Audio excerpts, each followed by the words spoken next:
Elmlinger, welcome to Lucid Commons. Thank you. Thank you. I'm so excited that you're here. So thank you for being here. Tell us, who is Daniel Elmlinger? Yeah, absolutely, absolutely. From a personal perspective, I like to describe myself. Probably something that'll come up throughout our discussion is first and foremost, I'm Catholic, and that influences a lot of my perspectives and the way that I live my life. So sort of from that, I also like to consider myself a volunteer. When I was in grad school, the program, the university itself used the motto "Men and Women for Others," and I always really appreciated that. So I like to think of myself as somebody who likes to do things for other people, rather than myself, and not necessarily for any reason other than the act towards that other person. And from that, I'm also a native in quotes, Kentuckian. We moved to Kentucky. I don't even remember living in Ohio, but so I consider myself a native Kentuckian. I've lived in northern Kentucky my whole life. I lived in eastern Kentucky for a few years for undergrad and a year of grad school, but always found myself coming back to northern Kentucky. And so, again, that shapes a lot of things about myself. Here we are in Derby weekend also. So, Yeah. yes, yeah. My real Kentucky doesn't come out too often, but it does on Derby weekend. It's always fun. Are you going to a Derby party? No. Yeah. No, we repurposed my nephew's birthday party last night we watched the Derby, and we did the Derby stuff for a little bit, and then we went back to the birthday party. But it's always it's nice to have that little claim to fame across the world. And I say, well, I live there, so not really in Louisville, about an hour and a half away, but still I live in Kentucky. But then professionally, I'm an attorney, healthcare attorney. So I guess throughout the discussion, I'll offer the attorney disclaimer. I'm speaking on behalf of myself, not my organization. Any current or former clients, no legal advice, all of that stuff. So get that out of the way right up front. I've been practicing for a couple of years. Before that, I worked in risk management and compliance, both for risk management for a consulting firm and then compliance for a health system. So, I've always just had that brain of there's rules and they need to be followed, and what happens if you don't follow them, and all of that. So it was just a natural progression to becoming an attorney. And let's see here. I'm also a cat and dog dad. I've got 3 cats and a dog. The dog is, she's in another room right now, or else she would be joining the conversation. The cats can't be constrained as easily, so one or two may pop up behind me throughout. But yeah, I think that's how I would describe myself. Both the personal and the professional identities, and and like I said, we'll get into some of it in the discussion. But I've just been on a lot of introspection in the last couple of years, thinking about loss, thinking about grief, and while preparing for this, I realized how much I do think about it and how much I have processed and all of that. So I guess maybe that's relevant for who is Daniel Elmlinger as well, because it's something I've spent a lot of time thinking about and working through. I think I'll stop there. We'll see where the conversation goes from there. No, that was incredible. And what I really appreciate is how you didn't lead with your professional label, right? I feel like we often lead with, I'm an attorney, I'm a teacher, I'm a nurse, right? So I really appreciate you providing your personal identity, just a really holistic view of who is Daniel Elmlinger. Yep. That was intentional. I'm going to ask you. Yeah. I was like, I was reading, sorry to cut you off, but I was reading or something, or I think maybe I was talking with a mentor. I don't remember, but somehow it came up, that connection between how often we identify ourselves based on our profession, and how that's not necessarily a bad thing, but also, you are so much more than your profession. And so when I was thinking about how I would want to describe myself on the podcast, I wanted to make sure I led with the personal first, because that influenced the professional identity. So Yeah, thanks for calling that out. Yeah, I want to dwell there for a minute because you said something that resonates for me, and that is just not just, I'm going to remove that word, living in service of others, and how that is really just at the core of who you are. I've been reflecting on that a lot lately too, and that's something that drives me. I think that we are put on this earth to live in service of others. And the reflection that I'm, just where I'm at and where I'm thinking about that is if you are somebody who is always putting others before yourself, sometimes it's difficult. I think it's difficult to balance both personally and professionally, in your vocation and in the work that you do and in your personal relationships with friends and family, how much you give of yourself before you can really start to realize, oh, maybe I've been giving so much of myself to others that I haven't been giving enough to myself. Hmm. And that's something that I've been reflecting on lately. And I think two things can be true at the same time. You can live in service of others and you can still take care of yourself, right? So I'm wondering how you've been able to balance those two things. It's funny you bring that up. I'm figuring that out.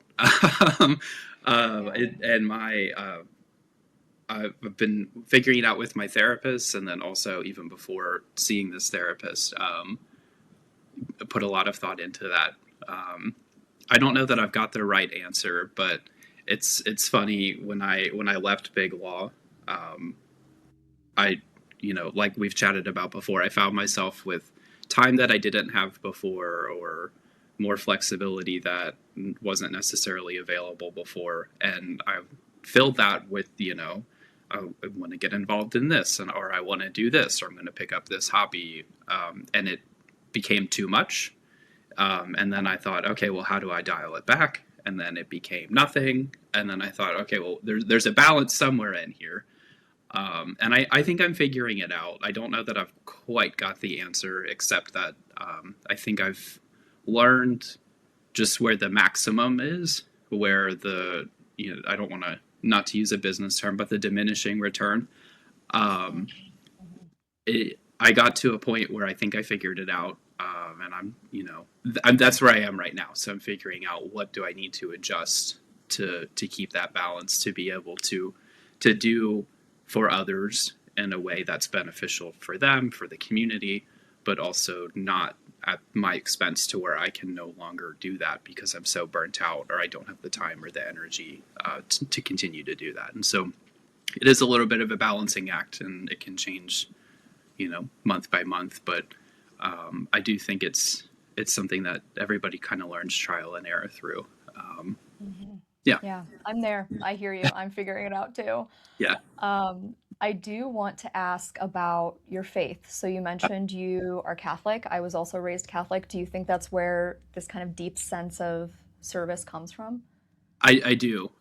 Yes. And there's a lot of Catholic social teaching really influenced everything that I do now.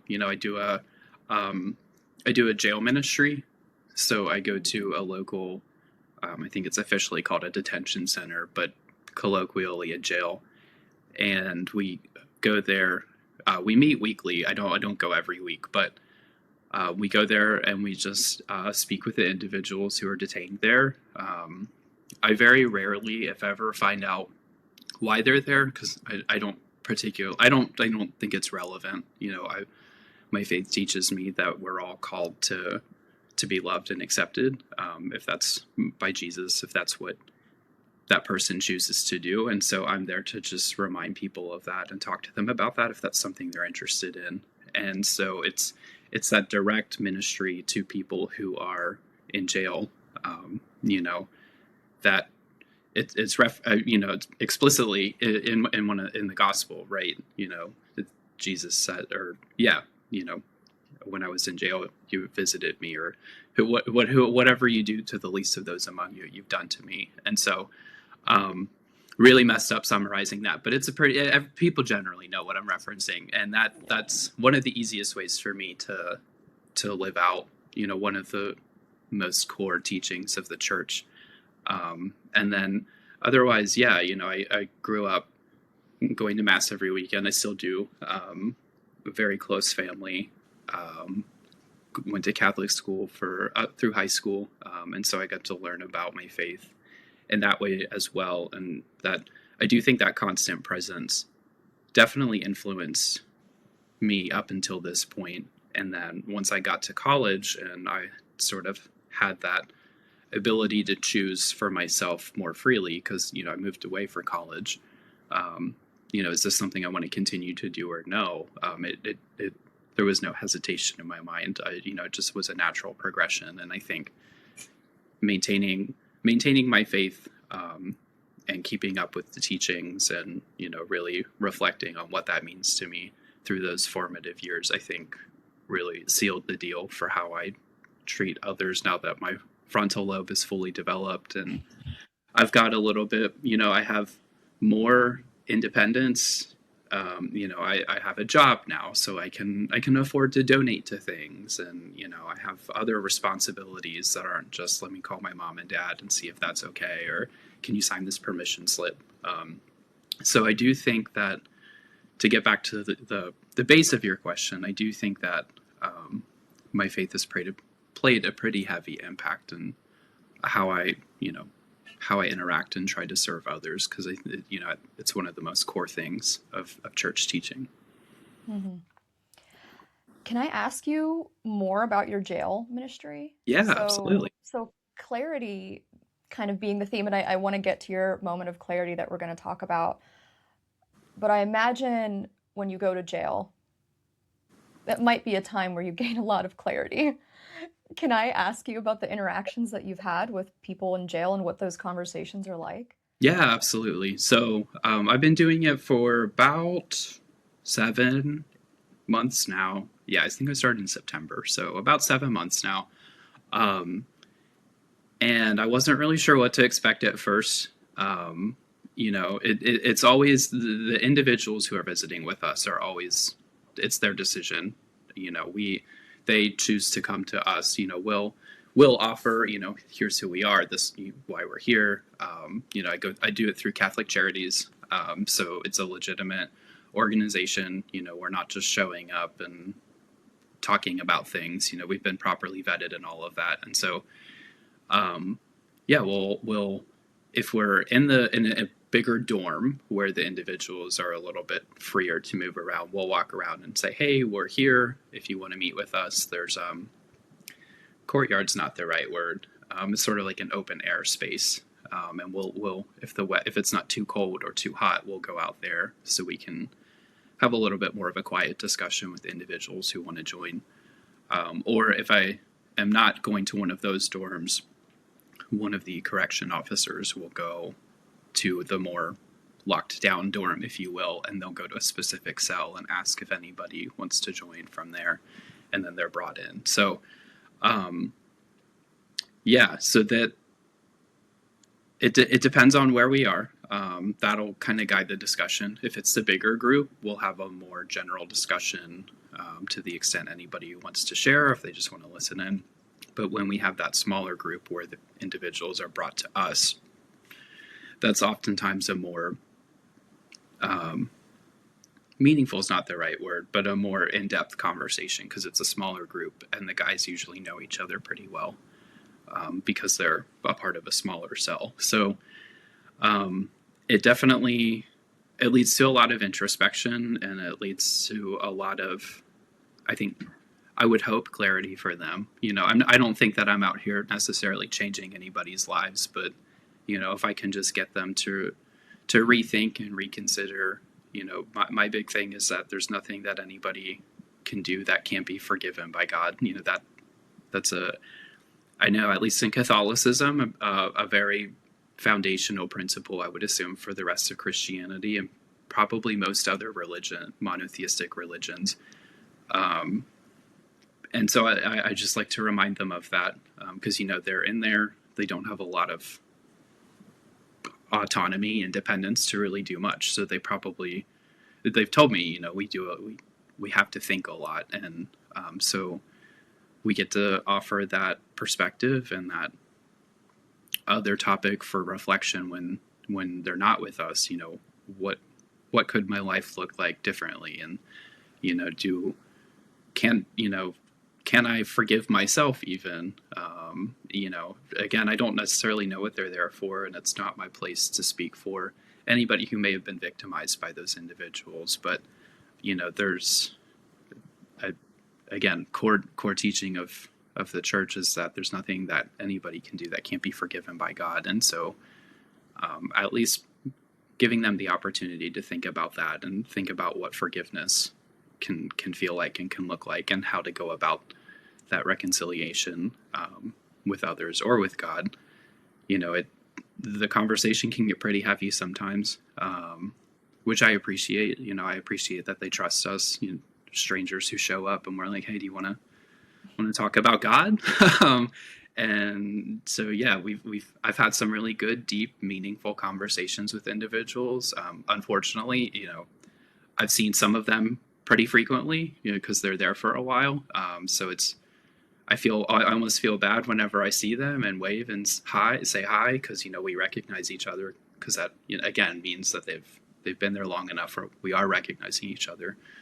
And then there's other times where, again, we just have that opportunity to give them a change in their routine, a change in their day. And it's, again, if I can just bring them a little bit of levity to their day, I guess that's the right word. That's what I like to do. And whether or not that leads to any moments of clarity for them is up to them. But again, I'd like to think maybe I've had a little bit of an impact on some of the individuals there. I would say so. Just hearing the way you talk about it, I'm confident that you've had an impact in these people's lives. Do you think forgiveness is a form of clarity? Being able to forgive yourself, I imagine that's incredibly challenging. And they said they're thinking a lot. I wonder if they spend time thinking about forgiving themselves. I do think it is, and it's actually going to play, I think, pretty heavily into the broader discussion that I was that we're going to talk through today.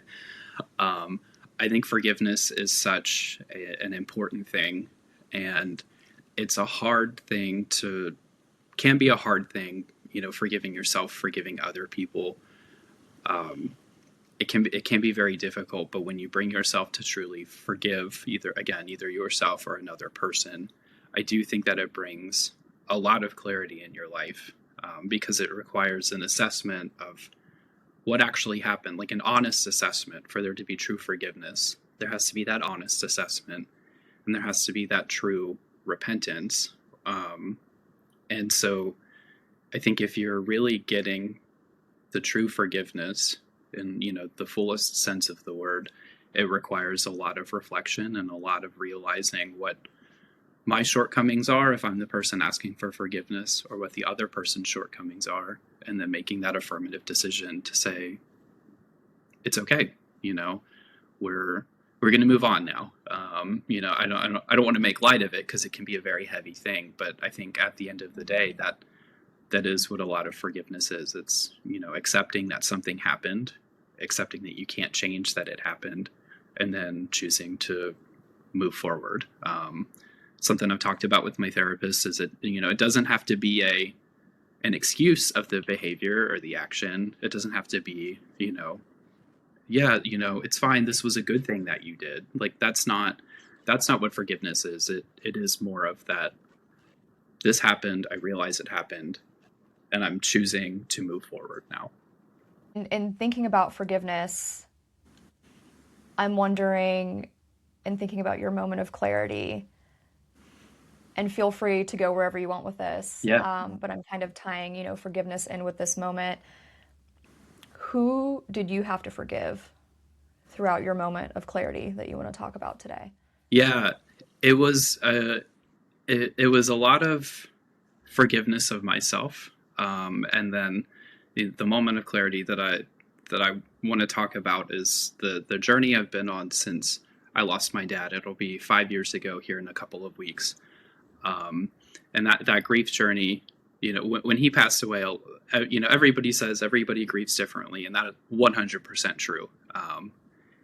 It, what I didn't realize was that the grieving that you would think may happen immediately, and that I definitely like grieved in the traditional sense in the immediate aftermath. Um, but then I sort of cycled back to it maybe about a year and a half ago. Um, that was unexpected, and I there was a lot of life changes happening around that time, and I think that maybe prompted a lot of reflection back on those things. And so there's forgiveness of myself, and then forgiveness of my dad, but not in the sense of like he was a bad person or did anything bad, just in the sense of when you lose a parent in a relatively short time frame, you know you, statistically I should have had another 15, 20, 30 years, or however long the lifespan is compared to when he passed away. I should have had more time to work through things that would have naturally been worked through as a parent ages and a child gets older. And I didn't get those opportunities. And so it was reflecting on what will that look like? What does that look like for me? And how do I work through that when a necessary person to work through that is no longer here? And that, for me, I lump that in with forgiveness, because one thing I've learned as I've gotten older is that adults that we looked up to and trusted our whole lives were doing it for the first times too, and sometimes a lot of times making it up as they went along. It's crazy to think about.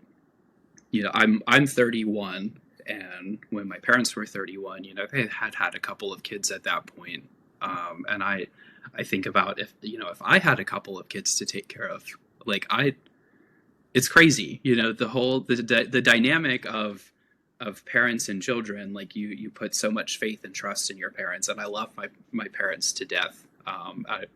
Nothing but love and respect for both of them. But it's just it's an interesting thing to think about, putting yourself in the position that they were in when they were your age, and realizing how just mind blowing it is. Honestly, I don't know. You're a new parent. I don't know if you feel that way. I don't have any kids, so I can't totally reflect on it. But I mean, I'd love to hear your perspective as a new parent. Like, how does it feel like thinking about your parents doing what you're doing now? I have so much more empathy and understanding and perspective that I just couldn't have had before Yeah. becoming a mom. And I think for me, and like you said, so this grief for you kind of came back up later on unexpectedly, right? For me, the process of forgiveness and realizing that maybe there were some things that I had yet to forgive showed up for me in the past year, Mm-hmm. right? And becoming a mom, and that was something that I did not expect. So I'm on that journey now, but I can say I have so much more empathy. As a kid growing up, well, why are they doing this, and why are they doing that, Mm-hmm. and why is this a no, and why, you just there's some things that you just can't possibly understand until you're in that situation yourself and you're going through it. Yep. Yeah, that's where I'm at right now. I'm still on that journey, and I'm working through it. But I will say becoming a mom myself definitely just unlocked this deep sense of existential empathy and forgiveness for other human beings in general, not just my parents, Yeah, you know? that's exactly it. It Hmm. it sort of it reinforces the principle that we're all human, and that nobody is not. We're all effectively at the biological level. We're all on the same playing field. There's a lot of discussion around privilege or upbringing or social factors that is going to influence all of that for sure. But at the end of the day, we're all human, and I think this whole process of thinking through forgiveness and my moment of clarity and all of that like really reinforced all of that. And I definitely, I don't want to make it sound like I'm the nicest person who's always happy and all, understanding and all of these things. Like I'm still human and I have human reactions, but it totally transformed the way that I think about a lot of things, as I was working through all of that and thinking about what this looks like now and all of those things. And so it's been hard for sure, but I think necessary at the same time. I think back to sort of what led to my moment of clarity, and I yeah, I would love to not need to go through that again, but at the same time, I'm glad that I did because it has changed so much about how I feel and approach things that I can't change anymore. And I think at the end of the day, it was a necessary part of my growth. Mm. I want to talk more about the transformation and what changed for you. Yeah, But if you're willing to share, I want to go back to 5 years ago. yeah, And what did that look like? Because the way that I see loss, especially of such a close relationship like a parent, I see it as a reminder of how not in control we are, right? hmm Just almost a sense of a loss of autonomy and how traumatizing that can be, that aspect of loss. So if you can take us back to 5 years ago, what was that feeling actually like in your body, in your mind, of losing your dad the way that hmm you did? yeah, absolutely. So I'll take us back one extra year. So it was actually the day we got sent home from work for COVID. For just 2 weeks to flatten the curve. Um, the day we got sent home was the day he got diagnosed. He had with lung cancer. Mm, So my dad was, an Ironman triathlete, 20 plus marathons. Like he worked outside for a living. He ran a lawn care business by himself. My We all helped. My mom did a lot of work too, but he did the physical labor, by himself. So an incredibly picture of health person. Went to the gym every day.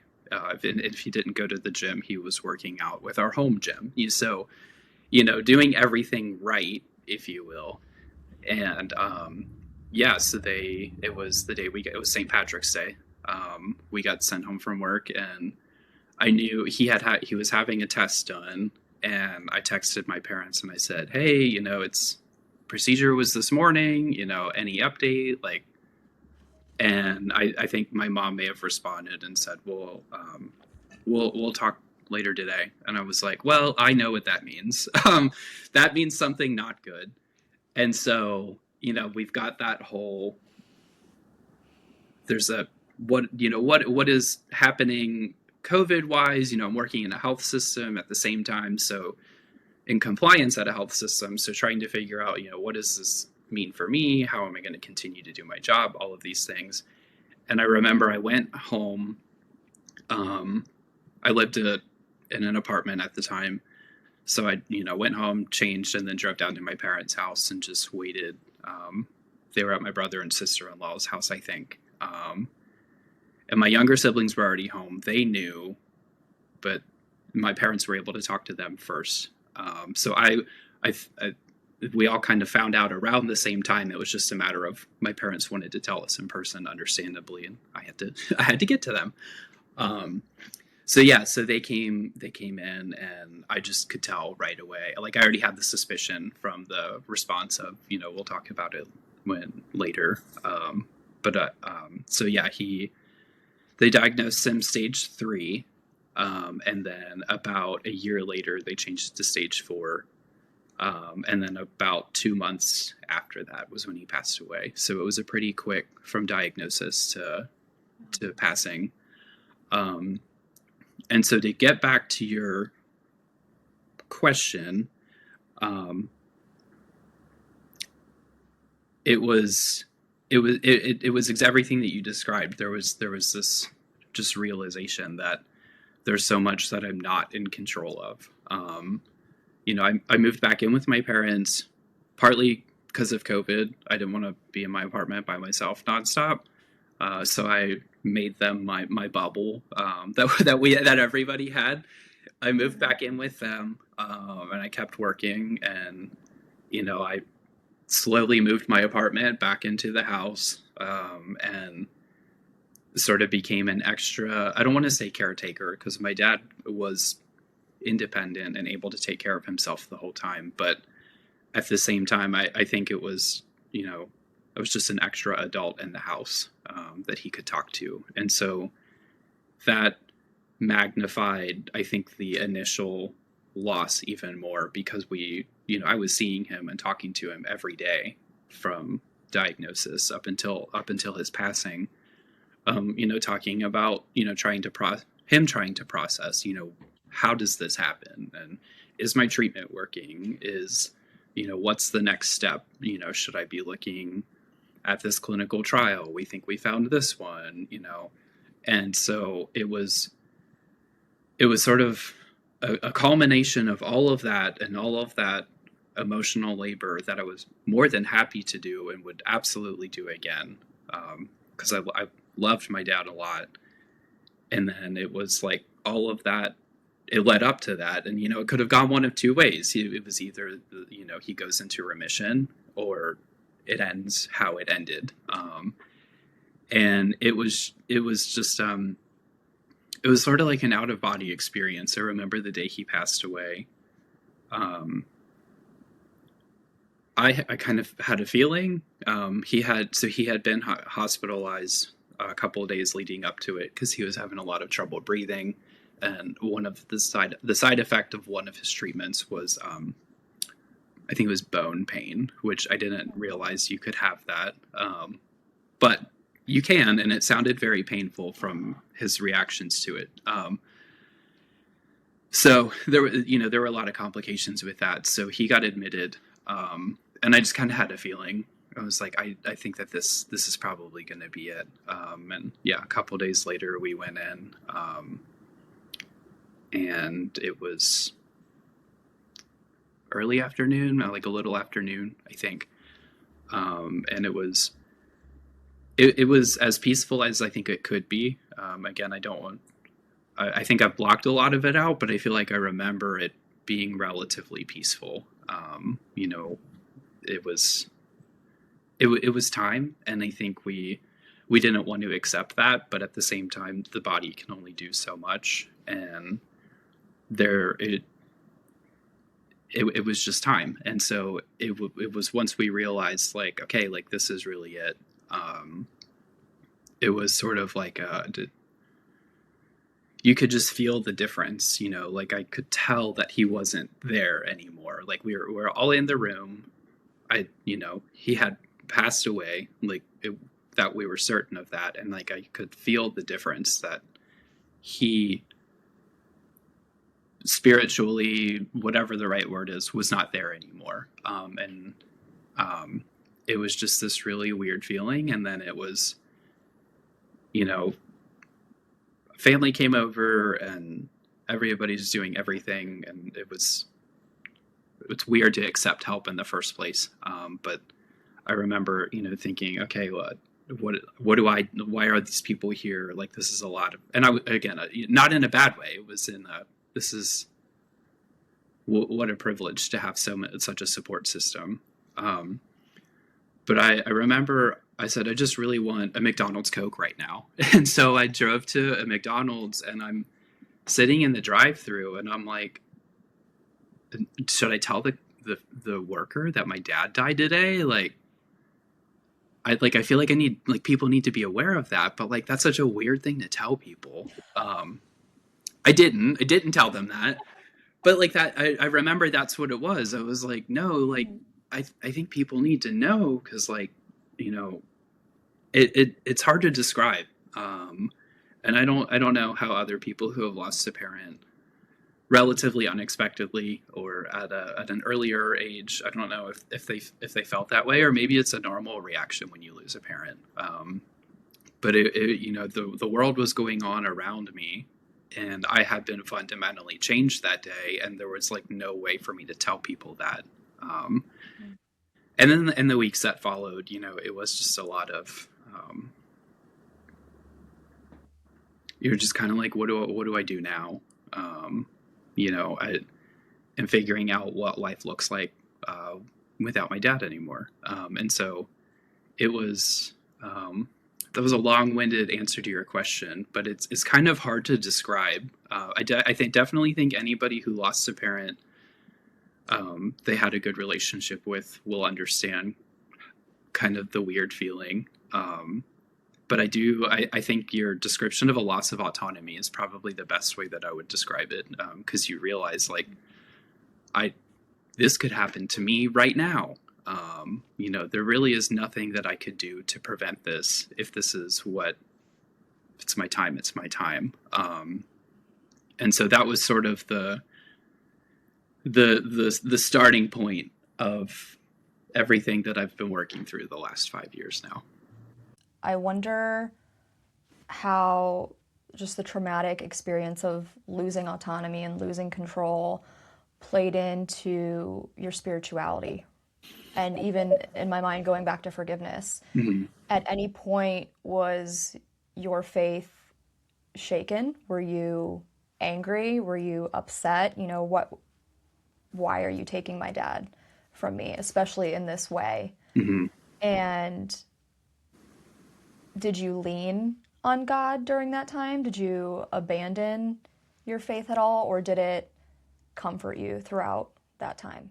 Yeah, really good question. I think if anything, it strengthened my faith. I think. I was sort of, I went through a time where I was sort of going through the motions. I think, and any person of any faith, I think, can resonate with that. You have moments where your faith is on fire and everything is right there, and then you've got moments where you're going through the motion, or maybe you've got moments where you abandon a little bit. And so I was leading up to that, I was at a point where I was sort of going through the motions. And then after he passed away, my dad was a deeply faithful person. And I think that he and my mom heavily influenced, my decision to remain a faithful person as well. Um, it There was a lot of reliance and a lot of reflection, but also I think of more comfort, because my faith's teaching about dying is not it's not a bad thing. Like, it's okay to be sad, it's okay to grieve. We have that human love and connection that we're losing. So it's not that we can't be sad about it, but we should take so much comfort in, my dad, you know, accepted God and loved God and lived his life in a way that was consistent with with teachings. And so, we were to take comfort that, my dad was lived the life that God wanted him to live.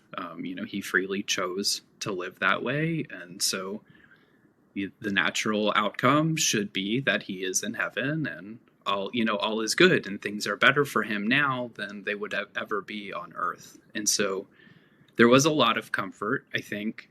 Um, it was definitely like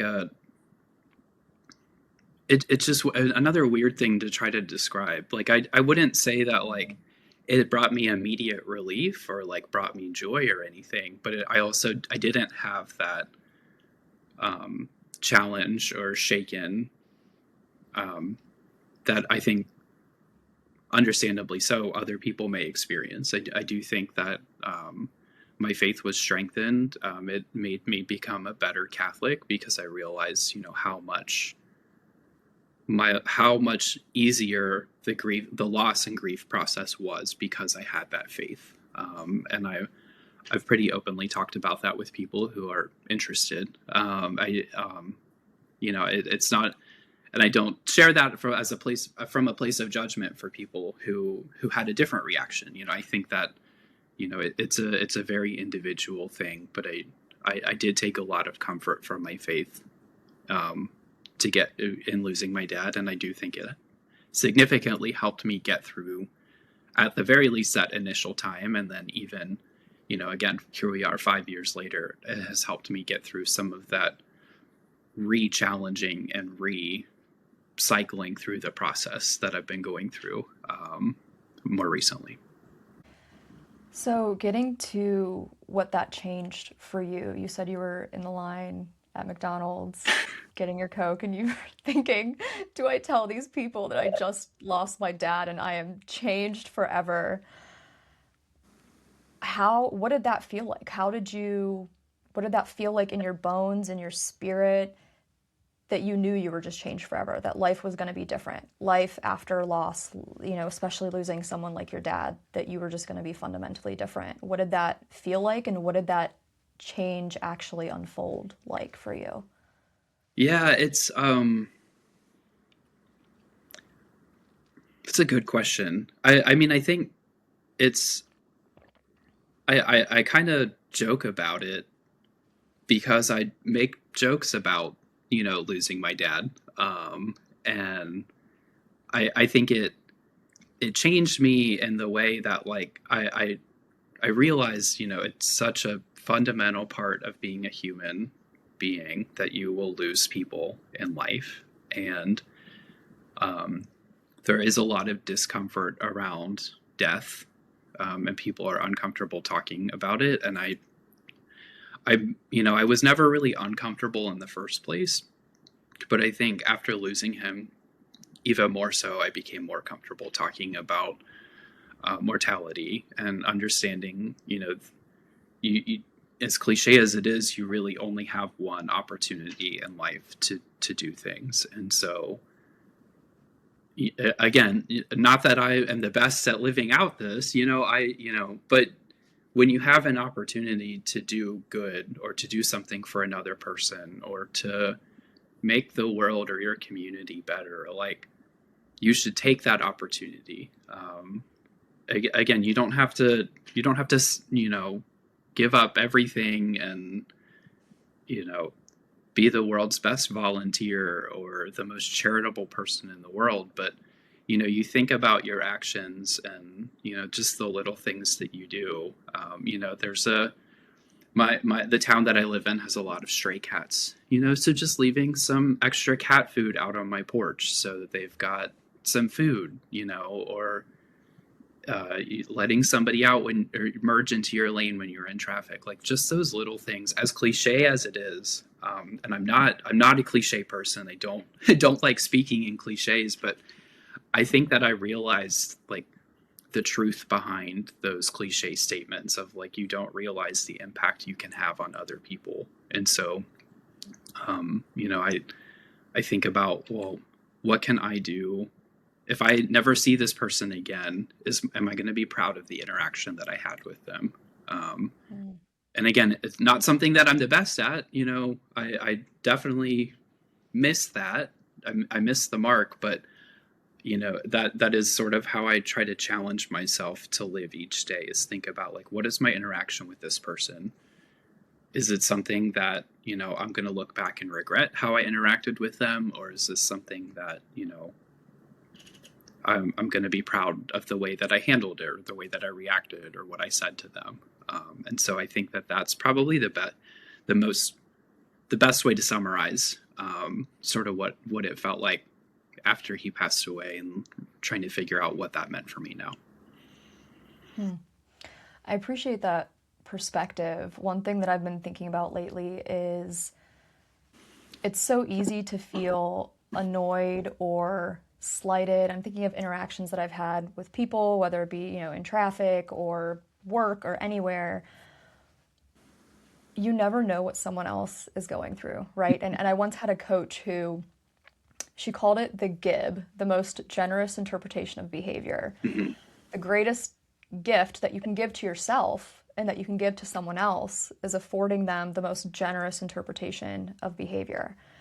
If someone cuts you off on the highway, maybe their kid just called from the ER, Yep. right?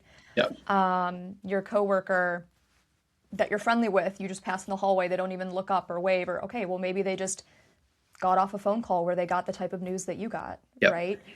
I think that we can move through life a lot happier people, kinder people, just for affording people generosity in that moment and not allowing ourselves to feel slighted or victimized or, why is this person out to get me specifically, right? And just kind of adopting these moments where you're thinking like, what the F? Like, what Yeah. is going, why did this just happen? What is wrong with this Yeah. person, right? Instead of saying that, thinking, just immediately flipping the script and just saying, okay, well, what's the most generous, creative thing that I can afford this person in the moment and that I can think of. So I really love that. I love that that's one of the big things that really changed for you. I want to ask you too. I know we talked about Frankenstein. Yeah. You recommend you recommended this movie to me, and it was so good. And I will say, I feel so uncultured because growing up, I literally thought Frankenstein was like, I didn't think anything more of Frankenstein than like the green monster at Uh-huh. Halloween. And I feel like I never read the book, so I felt so uncultured until you had me watch this movie, and I'm like, oh my God, it's such an incredible story. I Yes. mean, there's a lot to unpack there. Yeah. So I'm wondering what that movie meant for you in relation to your moment of clarity. Yeah. Yeah. And I will offer, you know, I'll join the Uncultured Club because we were supposed to read it in high school. I didn't. I don't know how I managed to make it through that lesson because I don't even remember using Spark Notes. I think it was just word of mouth from friends summarizing what we were supposed to read for So me before we relatable. headed into class. Undiagnosed ADHD. Um, so I like you. I didn't know much of the storyline behind except for what we saw in pop culture, and I was listening to another podcast and they talked about how great the movie was, and I was like, oh well, maybe I'll give this a shot, um, without having read more than like a chapter or two of the book.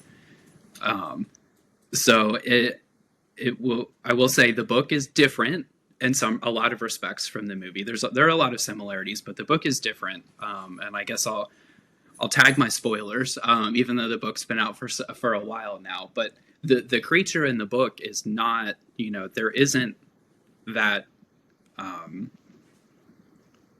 kindness, I guess you could say. I don't want to. Maybe that's not the most accurate characterization. But there is a lot more. Like the creature is much more vindictive, and malicious at times. But there is still that yearning for, like, there's still that ask for a companion, right? That happens in the movie. There isn't the resolution at the end, of the book that there was in the movie. Like it is a less than happy ending, and I think that it's interesting because I think both scenarios are valid. There's that opportunity for the movie ending where there is that forgiveness and there's that radical acceptance of what happened, and then there's the book ending where that's just not the case. And so I just finished the book maybe a month or two ago, and I'm like, wow, I really should have read this much earlier in life. So let me reassure you, you don't need to feel uncultured, at least talking with me about it, because I was right there with you. But there's a line in the movie, and I just watched it last night in anticipation for today, where he's with the blind man, right? And this, it's interesting because that character is also in the book. The outcome again is different, but in the movie at least, there's a line from the old man where he's, is talking about how he took the life from somebody, and he wishes every day that he could lose that memory that he had taken a life from somebody. And then he follows it up with forgive, forget, something like the greatest wisdom is, knowing you've been harmed, who harmed you, and choosing to let it go. And it was, I remember the first or second, because I've seen the movie many times now. The first or second time I heard that, it was like I got hit by a train. Because it was just like, I was recycling through this grieving process, I'm in this transition of life overall. I had changed jobs, 6-ish months beforehand. And there was a lot of reflection that came with that. And then, I had started seeing this therapist because I have my ADHD diagnosis. And it was supposed to be, therapy for, living with ADHD. Now that it's official, everybody, I think every adult who's been diagnosed with ADHD as an adult is like, well, I knew all along and I've got my tips and tricks, but it is nice to, have some formal things now. And so I had started seeing this therapist, for that. And it sort of snowballed into me reprocessing so much of my life and realizing those times where I was younger and I was having an ADHD symptom that nobody realized, and that, trying to think about what that meant for me now that I know what it is. What does it feel like for me now as an adult? And I haven't figured out the right word for it, because it's not animosity, it's not anger or resentment towards my parents or to my teachers or anybody else, but it's this feeling of like, wow, life could have been so different had that been picked up on at the time. And so, I think that sort of re-triggered some of the grieving cycle in a way that needed to happen, because I think the two things go hand in hand. And so, that's where I am mentally. And then I watch this movie and then I hear this man say this and I'm like,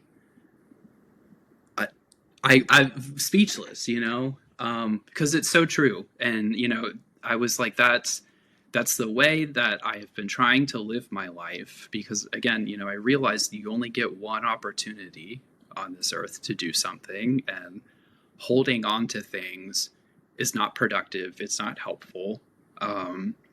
And just because you forgive somebody doesn't mean that you're not excusing the behavior. You're not saying, okay, you didn't harm me. You're not minimizing it. You're just saying, I forgive you. I accept it. I'm moving on from this. I'm choosing to not let this impact me any longer, or I'm going to let it impact me differently. And that was probably, I had my moment of clarity was like a 6-week period last year. And I think that was sort of like the end of the moment of clarity, because I was like, that's it, that's what I needed to hear. And it just came from such an unexpected place that, I've gone back and I've watched the movie many more times. I've read the book now. And there are still themes of that to some extent. Again, I think it's sort of because the ending is different, that the resolution is different.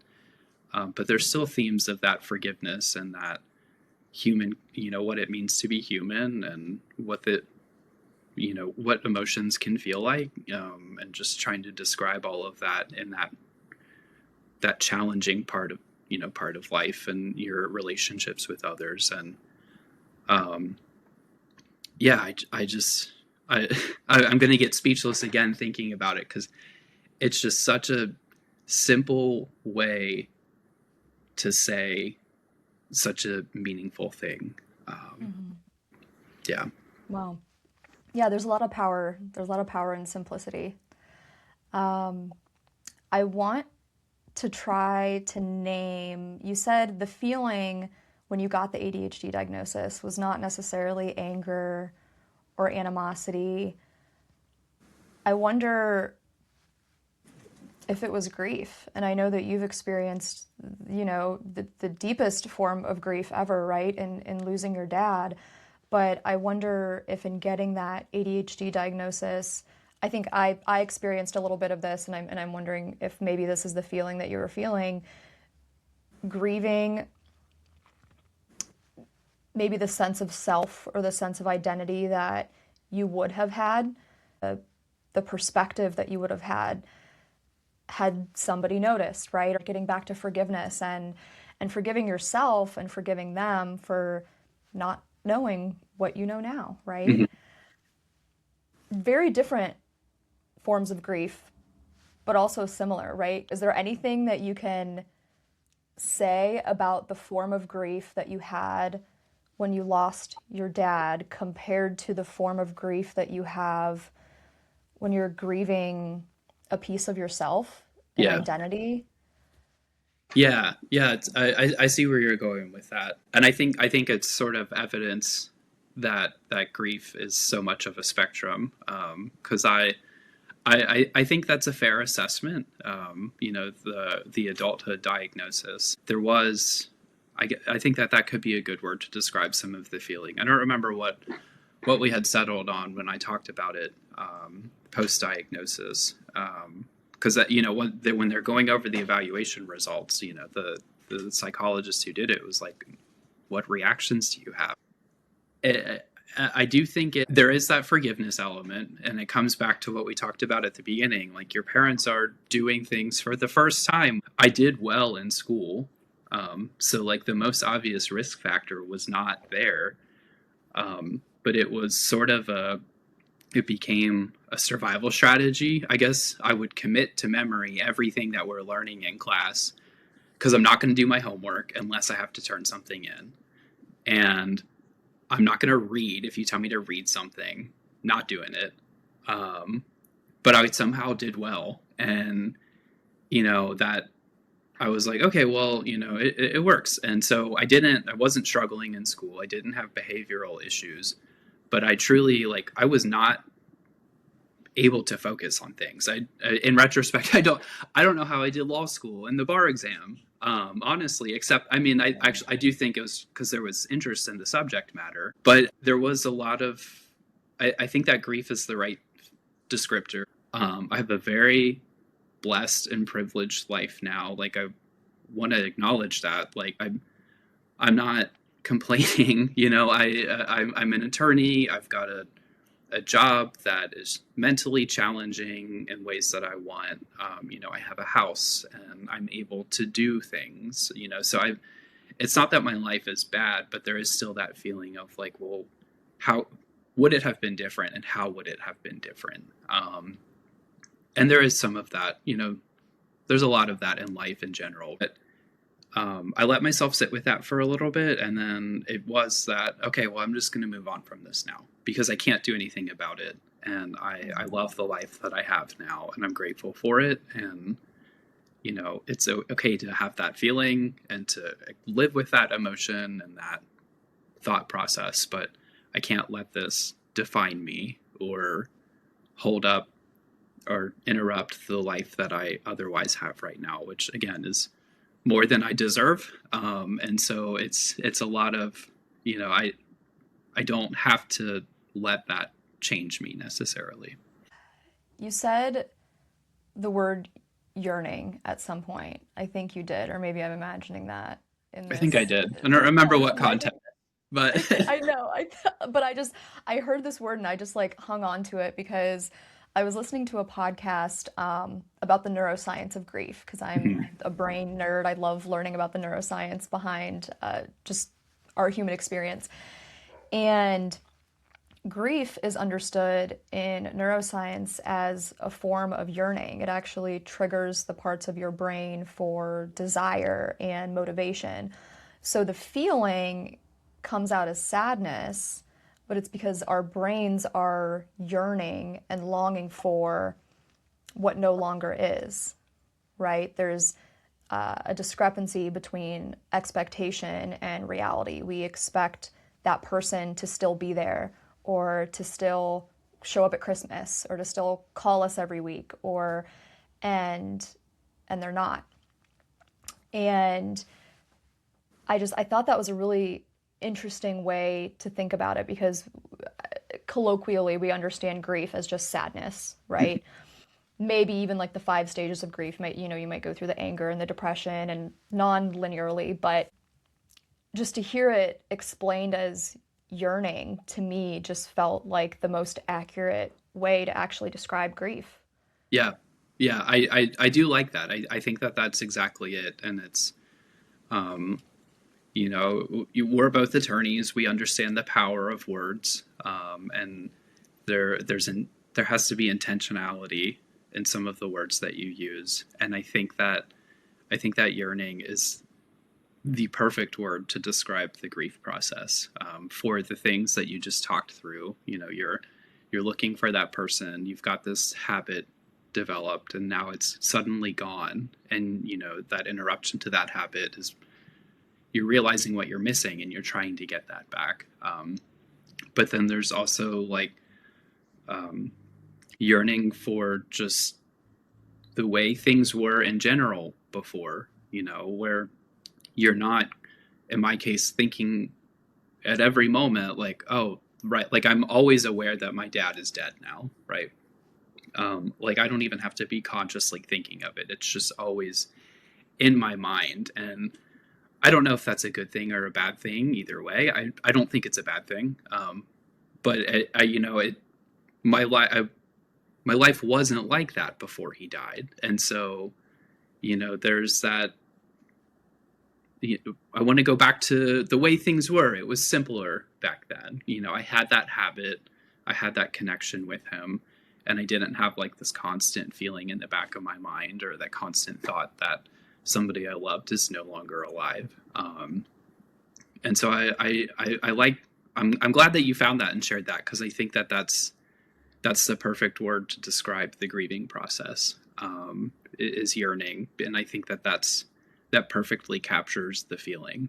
It's not just a wish or a want. Like, it is at the deepest level, like you're looking for something to go back to the way it was. So yeah, little side tangent there. I thank you for sharing that. I think that's Yeah. that's the Yeah. perfect word. I'm I'm wondering, so you said you understand your dad as dead now. Hmm. And when I was listening to this podcast, they were talking about kind of the neuroplasticity and the rewiring and the changes that happen in your brain when you are reconstructing your understanding of your relationship to that person now that they are gone. Hmm. And it's not like you're detaching yourself from that relationship, you're just mapping it differently in your mind. And now you've come to this radical acceptance of, my dad is dead now. What is your relationship like to your dad now? So you understand him as gone, Hmm. dead, passed from this earth in your mind, but how do you still carry him forward in your identity, in your life? How does he live on? Yeah, absolutely. I do think, I've sort of alluded to it, but again, because of how influential both of my parents were and are, in my faith, I think that's the biggest thing. And I think that if I was to ask him now, I think he would say that that's his proudest accomplishment. I am a full adult who is able to make my own decisions, and I'm actively choosing to continue the same faith tradition that he raised me in. And I think that's one of the first ways that comes to mind when I think about what my relationship is with him now, and how I'm continuing to live because of that relationship. Um, and I think otherwise, I think secondarily, it is it's kind of weird to call it this, but it was almost a privilege to be able to spend that last 14-ish months living with him through the pandemic, so we couldn't really go anywhere. Um, because I got to see him go through a reflection back on his life, and I was able to talk with him about that. And I started, I was wrapping up my first year of law school at the time, and I was going part time, so I went year round.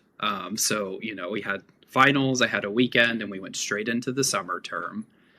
And at the time I was making a substantial financial and like personal sacrifice to go to law school and do this for my career. And I was able to talk with him about thinking about what's really important in life. I don't think we ever explicitly called it that, but I think the conversations I had with him, that was sort of the natural outcome, was realizing like, what is important to me, what, money comes and goes, if you have an opportunity to do something that is for your enjoyment, is for the betterment of your community or other people, or, a weekend trip even, like it's those little things that you realize it's so easy to push off and just say, no, I'll get to that. I'll get to that. And then something like what happened to my dad happens to you, like those opportunities are limited now, right? And so all of that is to say, sort of from those conversations and his realization of, you have to take the opportunities when they're presented. I try to take that with me whenever I'm thinking about, if do I want to fly down to see a friend? Back in March, I flew down to Florida to see some friends and go to a hockey game. I was only there for 2 or 3 days, and such a short thing, but I got to see people that I loved. I got to do something fun that I've never done before. I never been to a game in Tampa before. And I was exhausted at the end of it, and I was like, this was not recharging at all. But I mean, I new memories with some of my closest friends, something fun. And, I'm in a position where I'm privileged to be able to do things like that. And so I can't take my money with me. I can't take any of that with me. So I'm going to responsibly use the resources that I have to really make the most of my life. And I think that that's probably the second thing that I would describe in a very long-winded way, because I think he realized, he was having that realization, and I think he wanted to make sure I understood the same. And it totally changed the way that I approach things like that, honestly. And I stayed in law school because I was like, okay, no, I do think this is worth my time and my investment. Like, I want to do this. I want this for my career. I don't think I necessarily stopped doing anything after he passed away. But I do take that with me to some extent. That's influenced some decisions I've made around jobs that I've had, influenced, like I said, decisions about going on trips and going on vacations or doing experiences. If it's within my means and I can responsibly do it, why not just do it?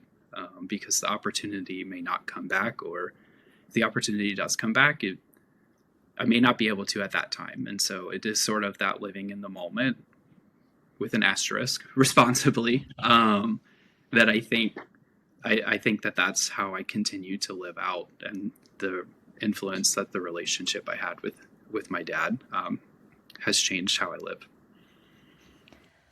Wow. So you lost your dad when you were in law school. Mm-hmm. I can't imagine how you even did law school. I had a classmate who also lost his dad in law school, and I could never wrap my head around how you can focus or how you can continue to go on, right? But life goes on, the world keeps spinning. How challenging was it for you to focus and to get up every day and do the thing, do the things that you have to do work, do life, do law school after losing your dad? Um, I will say it was challenging, but my law school was incredibly supportive. Um, I remember a day or two after he passed, like we were on our way to the funeral home to discuss things, and I checked my email, and I had an email from the dean of the law school, like a personal outreach, you know, we're sorry to hear about this. I don't remember exactly what it said, but I just like it kind of stopped me. I was like, how did you even know about this? And then I realized too, I was like, well, I did, tell my professor I'm not going to be in class, and I did talk to one of the associate deans about withdrawing for the summer to focus, Mm. make sure I was able to do it. And there was nothing but support from my professors in the administration. We had decided take a week off because you can only have so many absences, and so we decided I'm going to take a week off and reassess at that point. And so I did. I took the week off, and I remember I came back. I was taking property. It was a combined property 1 and 2, so it was 6 credit hours, and I was also taking a mediation class.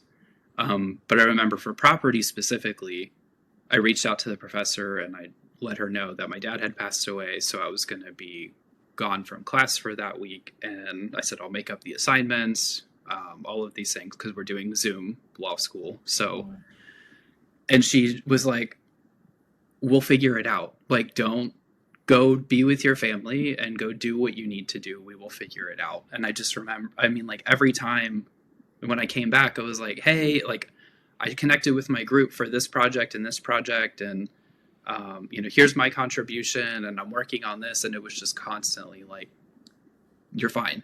we'll get it taken care of. And so I think because of how accommodating is not the right word, but supportive, I think it's the better word, the law school was, that made it a lot easier to do it. And I think I loved my law school. I would not pick any other law school. Honestly, I've got a phenomenal relationship still with a lot of the professors. And I'm just really grateful for that, because I think that was the reason that I was able to return. And I got the Cali Award for property that summer. I don't know how that happened to this day. But I somehow did, like I sort of came back with a vengeance. But it was challenging. And it was challenging at other times as well, past that immediate summer. But, and then particularly studying for the bar exam, because undiagnosed ADHD, looking for challenges, I kept working the whole time. And so overall, there were challenges, but at the same time, if it hasn't already come through, like the impact of his death forces me sometimes to take a step back and say, is this actually important? Is this worth getting hung up on right now? Whether at the time it was school or work now, you have at all times, you have the opportunity to take a step back and either walk away entirely or just say, I'm going to take a break from this right now. And I think that was, even though it was a challenge, it was also sort of a blessing in disguise, because I think that had he not passed away, I don't know that I would have learned how to do that. And I think it's been a really valuable skill in my practice as well, to be able to, there are times you can't do that for sure. We have ethical obligations, but at the end of the day, you still do have that opportunity to step back and say, okay, I'm going to take a break from this right now. Or if something isn't working out for you, saying, I'm going to take a step back from this altogether now, and being comfortable with that, because you realize that there's so much more than just work in your life. And there are things that are important, and it's okay to make the decision that prioritizes things that aren't work, or, whatever the professional accomplishment is. It's okay to give that up for something that you feel is more important. Mm-hmm. Did you still create moments to grieve? I'm just amazed that you kept pushing forward, and I know how I've been there. I know how challenging law school is, and I I'm just wondering if because you said you were in therapy, right? Did you kind of compartmentalize your grief? Did you spend your therapy sessions grieving, or if grief showed up intrusively throughout your day, like how did you handle waves of that coming in and out while the world kept turning and you Yeah. had to wake up and do life every day, right? Yeah, there was that. I think it was a lot of compartmentalizing, um, and I think to some extent that's a healthy response, and because it wasn't that I was ignoring it or putting it off to the side. I think maybe in retrospect I might have been, but um, it it would definitely creep in every now and then, and I would take a moment, collect myself. Or if it was an extended moment, then I would just accept it's an extended moment, and I'm gonna move on now. Um, I think the best thing for me though, in retrospect, was I did sort of have this radical acceptance that I was grieving, and I'm going to be grieving, and it's going to look different times in my life, and so I think for the most part, I would try to compartmentalize, but to the extent that I couldn't, I wouldn't let it ruin my day or, totally interrupt it. I was in professionally, I was in a job where I would be able to say, okay, I'm going to walk away for like 15 minutes. I I wasn't taking care of patients. I'm not a clinician. So I had that ability to say I'm going to step back for a minute and sit with this. And if it felt like it was going to take longer, then I would say, okay, well, I need to figure out a way to continue what I'm doing. I need to get paid. I have bills to pay, but I also need to sit with this. And so, how can I adjust what I'm working on so I can make sure that I can sit with both, do both of these things at the same time. And it's a balancing act. I've gotten it wrong plenty of times, but I do think I think I've gotten it right other times. And in addition to having an incredibly supportive law school, I had incredibly supportive supervisors at work as well, who were always like, yes, do what you need to do. So Mhm. Can you tell me what was different about how grief showed up again for you about a year and a half ago? So you said you got an unexpected wave. What yeah. was different about that, and how were you grieving or learning how to grieve in a new way? Yeah, so I think what started it was a transition out of big law, um, and I um, and it wasn't necessarily a bad thing or anything like that. Like it was it was just a weird transition. I for me, working at a large law firm was like the goal all along. I started law school with the goal of somehow getting there despite being an evening student, not doing law review or anything like that. I was like, I'm gonna do it. I'm gonna find a way to get there, and I did. And it didn't feel like the best fit, and so I was like, I don't think I want to keep doing this. And it felt like a little bit of a betrayal of myself, a little bit, to say, because that had been the goal all along. I had done all of these things to get to that point, and I had done it, and I had it, and I was like, I don't think this is for me. What do I do now? Because again, everything I've done, all of the decisions I've made up until this point have been to get here, and now I'm here, and I'm thinking about, this isn't a good fit, and I don't know that I want to do this anymore.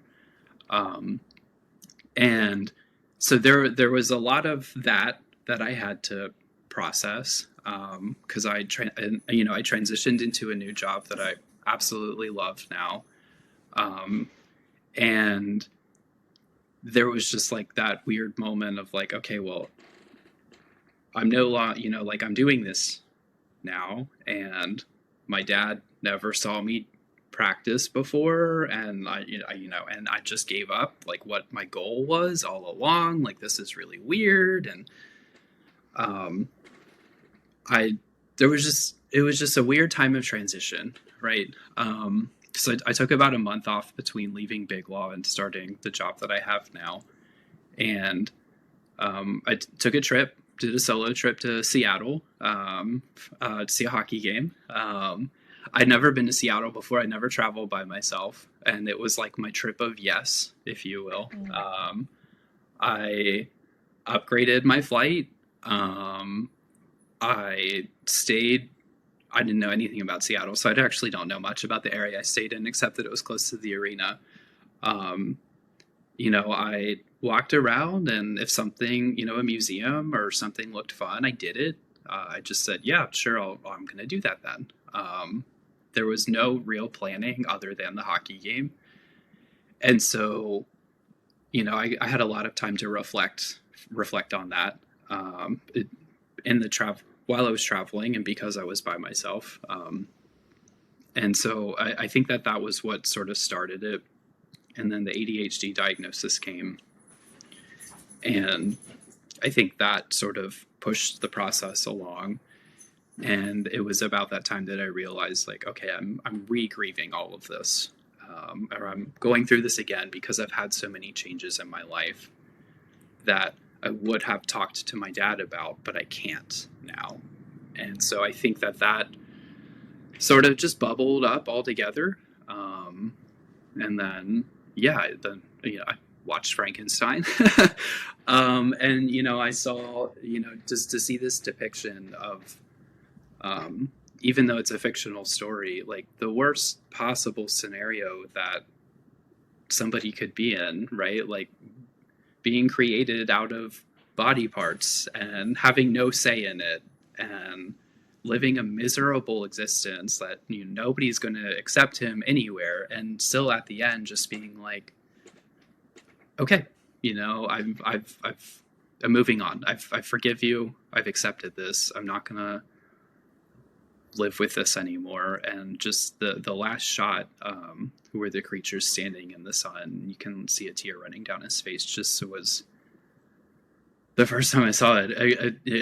I already used the expression "hit like a train." I mean, like there are so many scenes in that movie just hit me like a train, and it was like sort of exactly what I needed at that time. And I remember I finished the movie and I was like,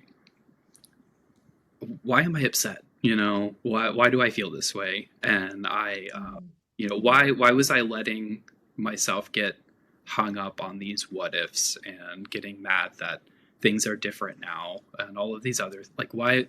I don't need to do that. Like I can move on from this. Like it truly was just like this moment of life goes on, and not in a dismissive way, but in a way of I accept that this is my reality now. I accept that things happened in the past that I can't change, and I'm going to move forward. Like I'm going to continue to hold space for them, but I'm going to move forward in a way that isn't going to impact my mental health poorly.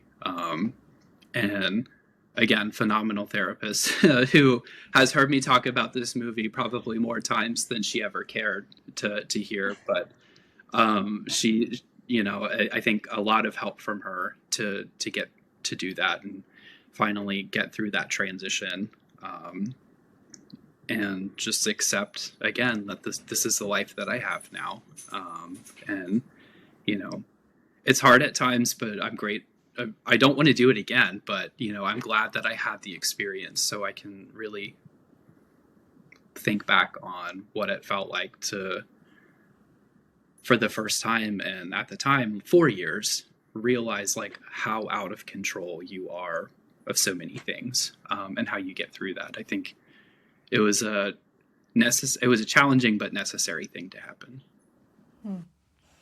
And you saying would not go through that again, in my mind, I was thinking, okay, so he would not recommend. And in you in you saying that you often, sometimes joke about the loss of your dad, Mm-hmm. I was thinking, okay, 2 out of 10 would not recommend, like 4 out of 10 would not recommend.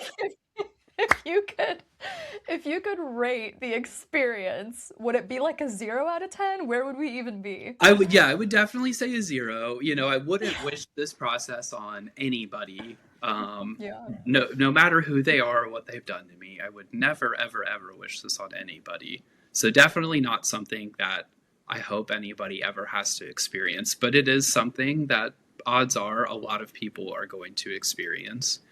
Mm. And it's every again, I hate cliches, but everybody grieves so differently, and the path looks so different for so many people. Um, and it's just sort of this. I feel like probably a lot of them would say something similar. Don't want to have to go through this, but you learn a lot about yourself in the process. And I'm grateful for the things that I've learned about myself. Again, would prefer to have not needed to learn them by going through all of this, but at the same time, I am grateful for the things that I have learned about myself. But yeah, definitely 0 out of 10. There's other ways to learn things about yourself, maybe that are maybe a little more productive, maybe faster.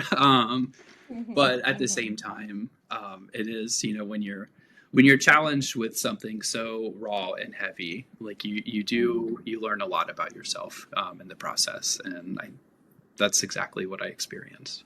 Hmm. Is there something that you think society gets wrong about grief? Or where do we have room in the zeitgeist to gain a deeper understanding of grief? Or maybe what did you wish that people understood about you when you were going through this? Yeah, it's I'm reluctant to comment on the zeitgeist because I think that my my algorithm understands where I am. So I feel like everybody's talking about grief the same way that I am. Um, I would assume that that's not actually the case, and I think really it really, like, there just needs to be a different conversation around death and dying, um, in general. Like, it's everybody is going to die. Um, some people live longer lives, some people live shorter lives.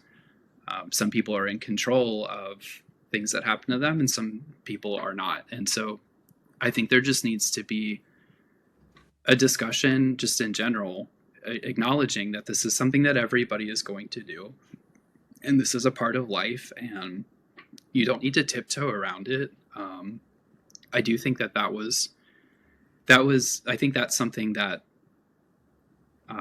I learned. Like, I don't people can ask me directly about my dad, and people can ask me about my grieving process, like you have been. I've appreciated the honest questions. Like, it's not gonna upset me. I'm not gonna be reminded of something. It's something that like I said, it's always in my mind. Like, I'm always aware that it happened and that he's dead. So, like, I don't need to tiptoe around it. I'm not gonna, I may have my moments. There may be something that triggers an emotional experience, but it's part of who I am now. I don't let it define me, I don't think, but in so many ways it has defined how I react to things. And so, because it's so much, that experience is so much of who I am now, I think it's just more broadly, I think it is important for people to realize the impact that death and dying has on other people, not just in the sad way, but in the positive way, and the personality changes, or you know what I'm trying to say? Like, it's just people don't go back to normal when they lose a loved one. The normal change, the baseline is different, and I think I think that is something that I think could be talked about differently, and I think it starts with just a more general comfort in talking about this thing that everybody is going to experience one way or another. It is what it is. So yeah, I think that that's what I would say. Daniel, I want to close by asking you a question that I hope to make a tradition on the podcast. And this, it doesn't have to be your dad, because I know the nature of our conversation, that might be where your mind goes immediately. But if you could think of someone in your life that you have crossed paths with, it can be a stranger, it can be a loved one, a colleague, an individual in your jail ministry, an individual in your church, anyone in your life that you've crossed paths with, that maybe said something to you, noticed something, had a perspective. You had an interaction with this person and you felt like something was different in you, or they changed the way that you see yourself, or they changed the way that you see the world. And I think about the song from Wicked, right? You know, because I knew you, I have been changed for good. So if you could finish that line, because I knew you, visualizing that person that you had an interaction with, what would you say? How would you finish the line, because I knew you? It's a good question. Take all the time you need. We're in no hurry, my friend. Yeah, I mean, it's not going to sound artistic or It doesn't have poetic, to. or It can be live, laugh, love. lyrically, it's not gonna make sense. But yeah, I would just say, just overall, it's been, you know, I've realized the humanity in so many people, in everybody, and I think it's that's how I would end the line. But truly, it's just in the last 5 years, especially, I've realized what it means, I think, to be human and to connect with people on that level. And I think that's just totally changed my life. And so when I think about that person or those people prompting the line, I do think that's how I would end it. You know, it's because I knew you, I understand more of what it means to be a human being.